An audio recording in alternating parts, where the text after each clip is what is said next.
पास्का का 5वां इतवार। आज हमारी दुनिया ने बहुत तरक्की कर ली है, पर हर तरह की कामयाबी और ज्ञान हासिल करने के बावजूद पूरी मानव जाति आज कोरोना वायरस के सामने घुटने के बल खड़ी है। सच क्या है, किसी को नहीं मालूम हो रहा है। कौन सा रास्ता हमें इस महामारी से बचा के सही सलामत आगे ले जाएगा? पूरी ताकत के साथ हर देश उस सही रास्ते की खोज में है। क्या हमारा जीवन का कोई कीमत है? अगर हम डर और खौफ की वजह से मर जाएंगे तो हमारा क्या होगा? शायद हम में से हर एक के पास इस सवाल पर गौर करने का वक्त और ताकत ना हो। ऐसी हकीकत हालत में इस इतवार का पाक अंजील हमें प्रभु यीशु के पाक वचनों पर गौर करने बुला रहा है। प्रभु यीशु का कहना, मार्ग, सत्य और जीवन मैं हूँ, किसी भी तरह से दूसरे धर्मों के खिलाफ नहीं है।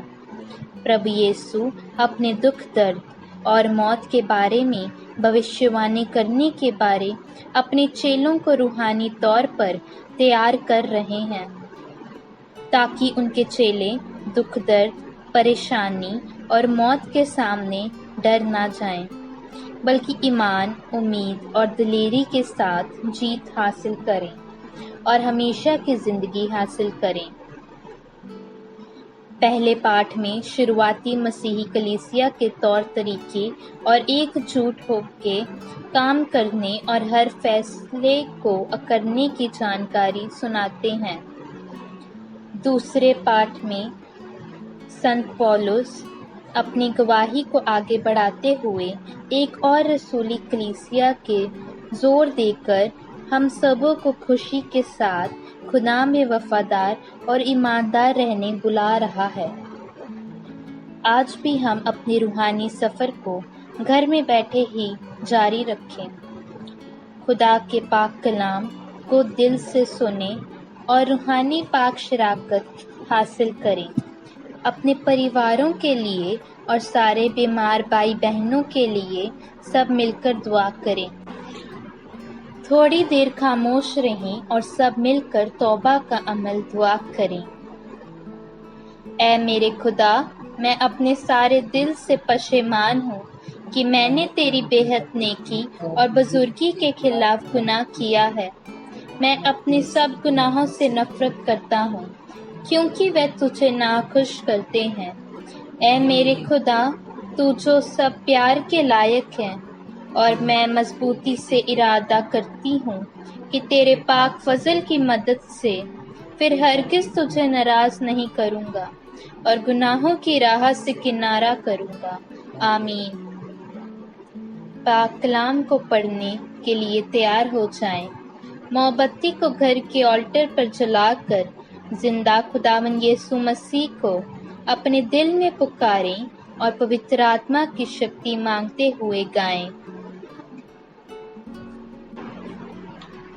अभी हम अपने आप को और अपनी सारी चिंताओं को प्रभु यीशु के हवाले करके पाक वचन को पढ़ें। पहला पाठ प्रेरित चरित्र अध्याय 6 पद संख्या 1 से 7। उन दिनों जब शिष्यों की संख्या बढ़ती जा रही थी, तो यूनानी भाषियों ने इब्रानी भाषियों के विरुद्ध ये शिकायत की कि रसद के दैनिक वितरण में उनकी विधवाओं की उपेक्षा हो रही है।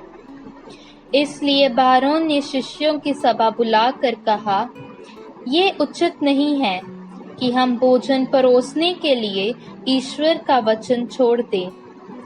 आप लोग अपने बीच के पवित्र आत्मा से परिपूर्ण, सात बुद्धिमान तथा ईमानदार व्यक्तियों का चुनाव कीजिए।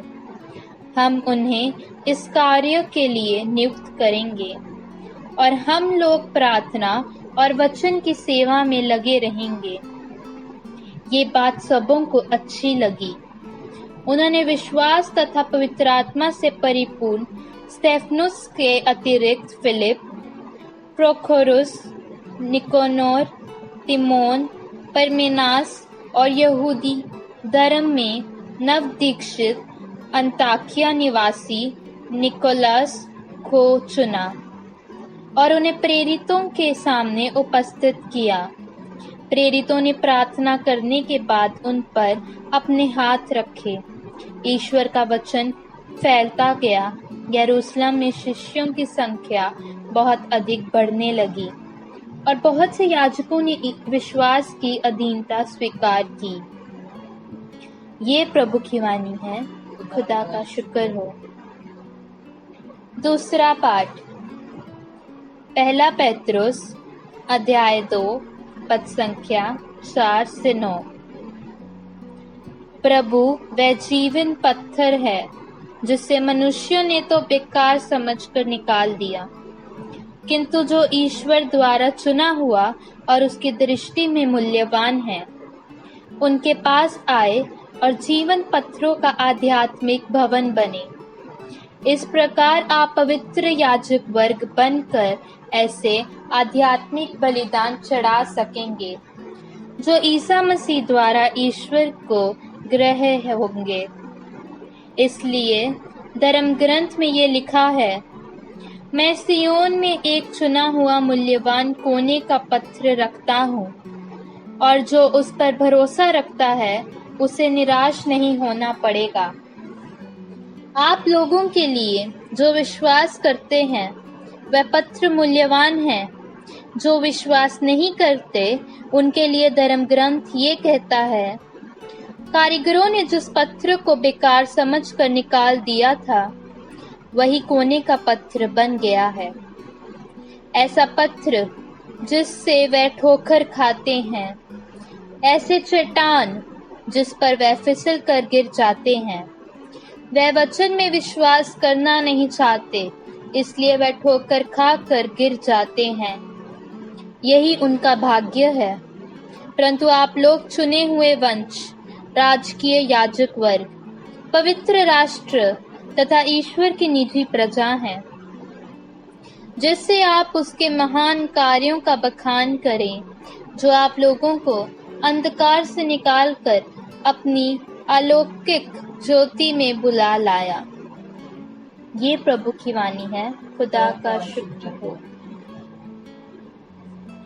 सुसमाचार योहन अध्याय 14 पद संख्या 7 से 14 तक। यदि तुम मुझे पहचानते हो तो मेरे पिता को भी पहचानोगे। अब तो तुम लोगों ने उसे पहचाना भी है और देखा भी है। फिलिप ने उनसे कहा, प्रभु हमें पिता के दर्शन कराइए, हमारे लिए इतना ही बहुत है। ईसा ने कहा, फिलिप, मैं इतने समय तक तुम लोगों के साथ रहा, फिर भी तुमने मुझे नहीं पहचाना। जिसने मुझे देखा है उसने पिता को भी देखा है।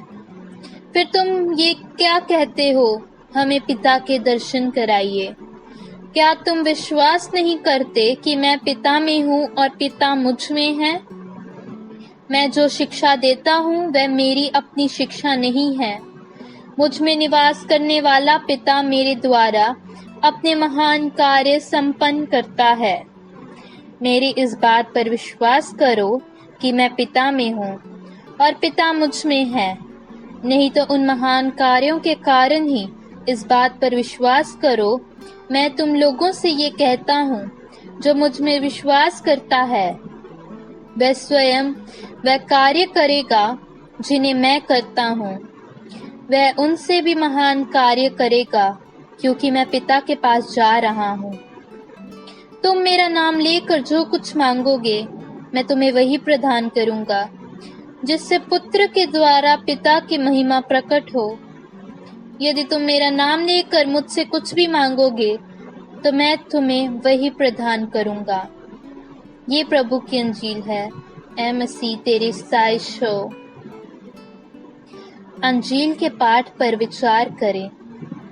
एक दूसरे को जो आयत या लफ्ज जो अच्छा लगे उसके बारे में चर्चा करें। सब मिलकर रसूलों का अकीदा बोल के अपने ईमान को ऐलान करें। ईमानदारों की दुआ। अब परिवार के सारे मेंबर अपने परिवार, कलीसिया, दुनिया और खासकर सारे बीमार और परेशान भाई बहनों के लिए दुआ करें और कहें, ऐ जिंदा खुदावन यीशु हमारे साथ रहो। अंत में सब मिलकर ऐ हमारे बाप दुआ करें। अब हम एक दूसरे की सलामती चाहें, एक दूसरे को गले से लगाकर जिंदा खुदावन यीशु मसीह के प्यार और शांति का निशान दें। रूहानी पाक शराकत के लिए दुआ। ऐ खुदावन यीशु मसीह, मैं सचमुच विश्वास करता हूँ कि तू पाक शराकत में जिंदा खुदा है और हमेशा मेरे लिए इंतज़ार करता है। मैं तुझे दुनिया की सारी चीज़ों से ज़्यादा प्यार करता हूँ और सारे दिल से तुझे अपनी रूह में हासिल करना चाहता हूँ, क्योंकि इस वक्त तुझे पाक शराकत में हासिल करना मेरे लिए मुमकिन नहीं है। रूहानी बरकतों के ज़रिए मेरे दिल में आने के लिए तुझसे मिन्नत करता हूँ। ऐ प्रभु यीशु, मैं पापी गुनाहगार अपनी रूह में तुझे हासिल करता हूँ और तुझसे कभी अलग नहीं होना चाहता हूँ। आज के दिन मेरे बदन और रूह के हर विचार और काम तेरे ही पाक मर्जी के मुताबिक पूरे हों। मुझे अपने प्यार और ताकत से भर दे। आमीन। मई महीने में माँ मरियम के समान जीने की कोशिश करें। माँ मरियम जो सलीबी सफ़र में हमेशा अपने बेटे के साथ थी और वफादारी के साथ यीशु के जलाली ज़िंदगी पर ईमान और उम्मीद रखती थी और दुनिया के हर कोने में खुदा के रहम, प्यार और उम्मीद का संदेश पहुंचाती है, और अपने प्यारे बेटे के समान कलीसिया हर एक ईमानदार के साथ हर दुख दर्द में उनके साथ रहती है और हमारे ज़िंदगी के सफ़र में हमारे साथ चलती है। हमारे लिए और सारे बीमारों के लिए दुआ करें। इस दुनिया में कलीसिया का चरवाहा पोप फ्रांसिस के दिए हुए संदेश के मुताबिक हम भी इस मई महीने में माँ मरियम को प्यार और उम्मीद के साथ याद करें, ताकि उसकी सिफारिश हम सबको हमेशा मिलती रहे। माँ मरियम से कोरोना वायरस के चंगाई के लिए दुआ। हे माँ मरिया, तू हमें निजात और उम्मीद की राह दिखाकर लगातार हमारे हर कदम को रोशन करती है।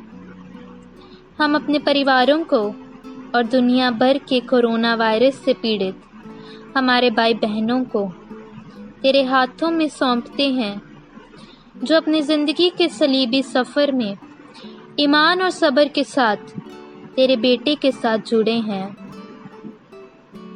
तू जो पूरे मानव जाति की माता होने के कारण सबकी रक्षा करती है और गलीलिया के काना में निकाह की तरह हमारी ज़रूरतों और कमियों को पूरा करती है, इस परेशानी और आजमाइश के वक्त को जल्दी पार करने में हमें मदद कर, और उसके बाद हमारी रोज़ाना ज़िंदगी को पूरे जोश और उम्मीद के साथ दोबारा शुरू करने में हमें राह दिखा।